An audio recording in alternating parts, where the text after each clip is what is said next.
Hello again, and welcome back to year 5 of the Religious Education Initiative. This is week 2, day 1.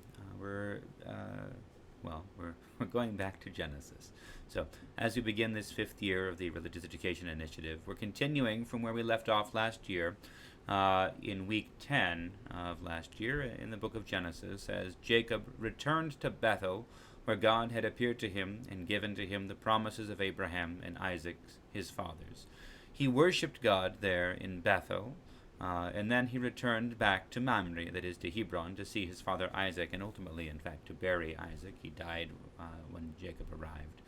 But along the way, Rachel died while giving birth to Jacob's youngest son, Benjamin.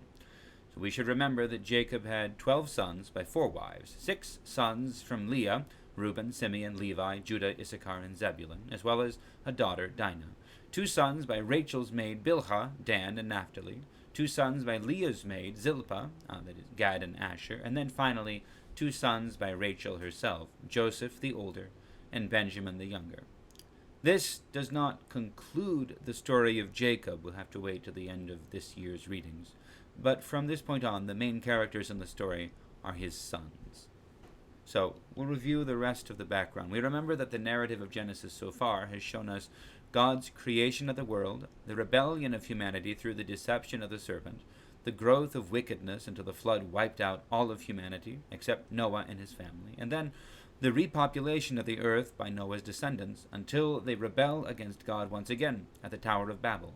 And so, God divides the nations and their languages there and establishes a distance between himself and humanity.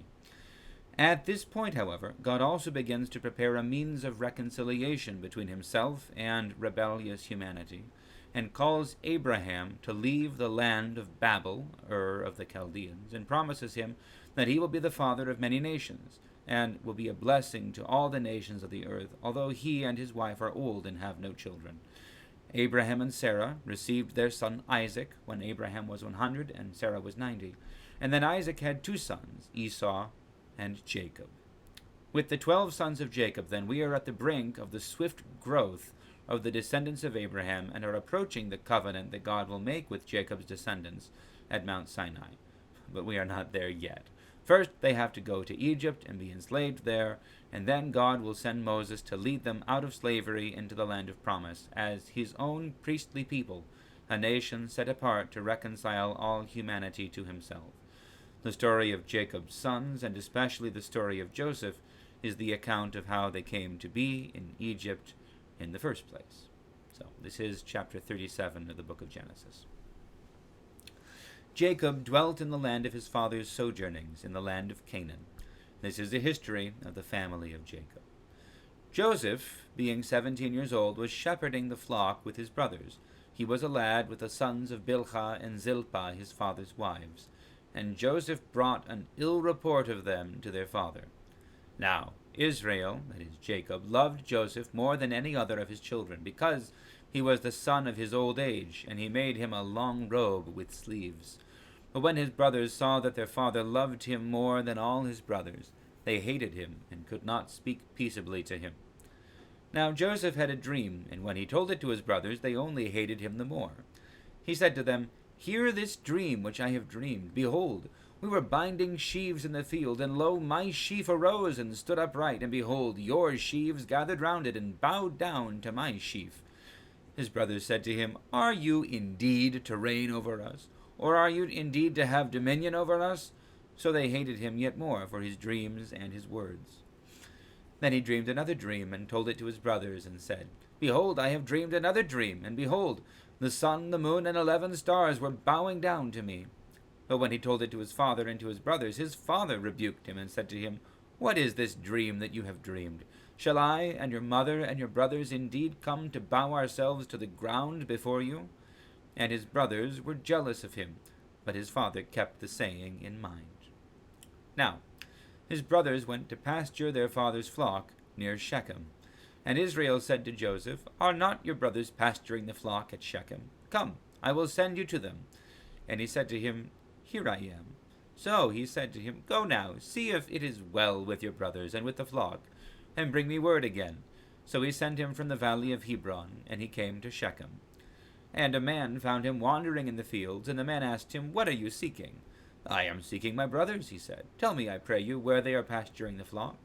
And the man said, They have gone away, for I heard them say, Let us go to Dothan. So Joseph went after his brothers, and found them at Dothan. They saw him afar off, and before he came near to them, they conspired against him, to kill him. They said to one another, Here comes this dreamer. Come now, let us kill him, and throw him into one of the pits. Then we shall say that a wild beast has devoured him, and we shall see what will become of his dreams. But when Reuben heard it, he delivered him out of their hands, saying, Let us not take his life. And Reuben said to them, Shed no blood.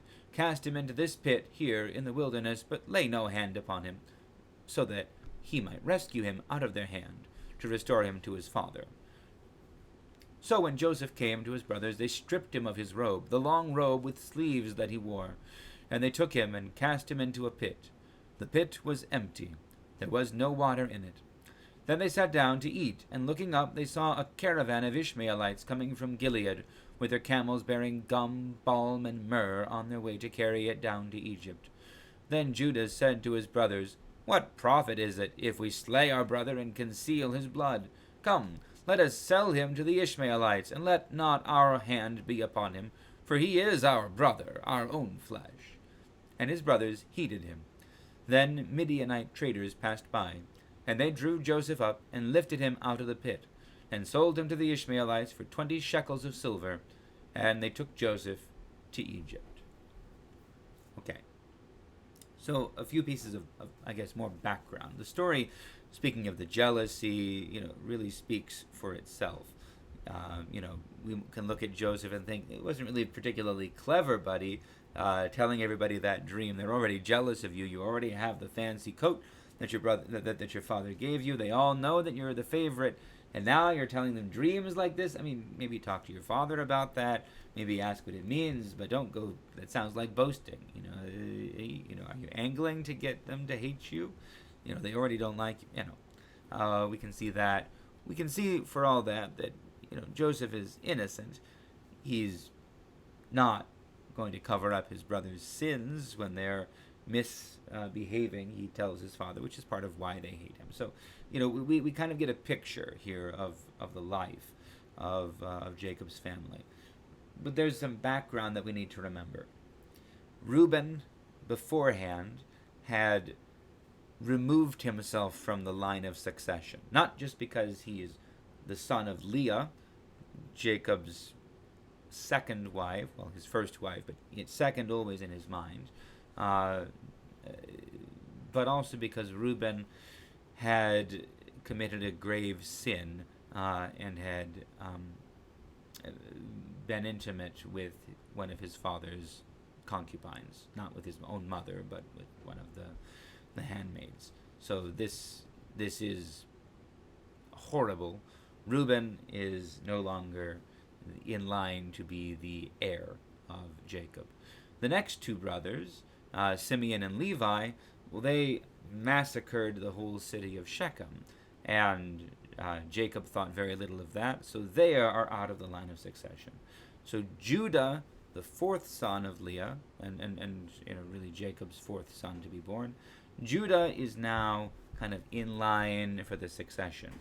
But Jacob is the beloved son. Jacob is the one that, Joseph is the son that Jacob favors, and so Judah might see a threat.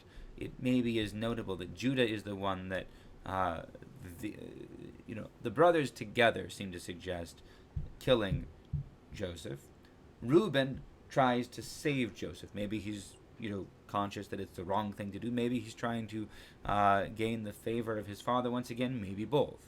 They're all playing an angle here to some degree.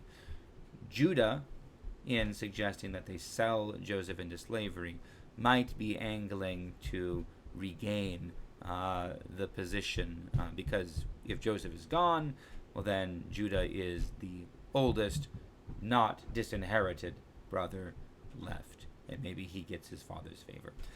In all of these things, the problem underlying it is the favoritism of Jacob. is the degree to which he clearly and publicly prefers Joseph and doesn't care at all about his other children. So this is the thing to keep in mind.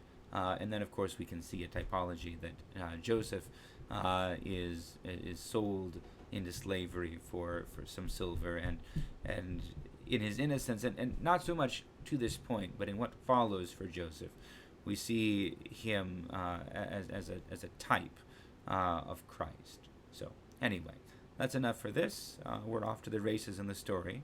So God bless you all. We'll continue this next week, but I'll see you again on day 2 for the next reading.